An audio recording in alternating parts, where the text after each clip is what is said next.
রূপগঞ্জে কেয়ারিয়ায় সংখ্যালঘুর পরিবারে বসতঘর ভাঙচুরের প্রতিবাদ ও সন্ত্রাসীদের বিচার দাবিতে এলাকাবাসীর মানববন্ধন।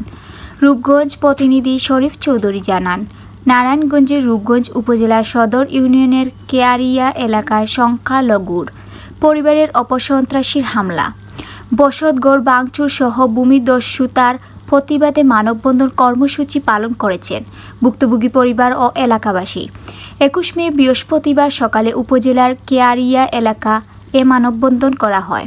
এ সময় বক্তব্য রাখেন ভুক্তভোগী প্রকৌশলী পবিত্র চন্দ্র সরকার, স্মৃতি রানী, স্থানীয় বাসিন্দা ও জেলার জিয়া মঞ্চের আহ্বায়ক জজ মিয়া, যুবদল নেতার নাদিম মিয়া সহ ভুক্তভোগী পরিবারের সদস্যরা।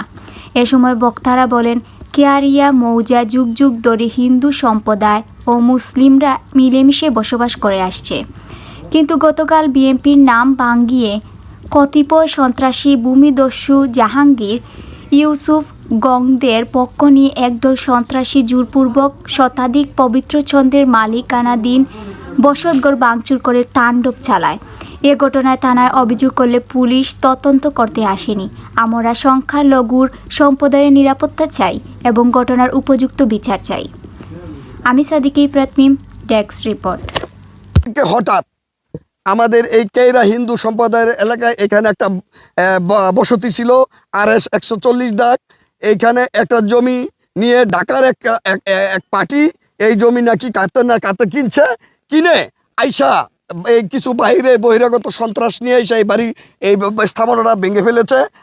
প্রতিহত আবাজি এই 2 নং ওয়ার্ডে হতে দেওয়া যাবে না। বহিরাগত সন্ত্রাস যারা এইখানে নাকি কিছু বিএনপির নামদারি কিছু হিন্দু মুসলিম ভাই হিসেবে চলি, এইখানে কেন আপনারা এই আইসা এই বাড়িঘর ভাঙলেন?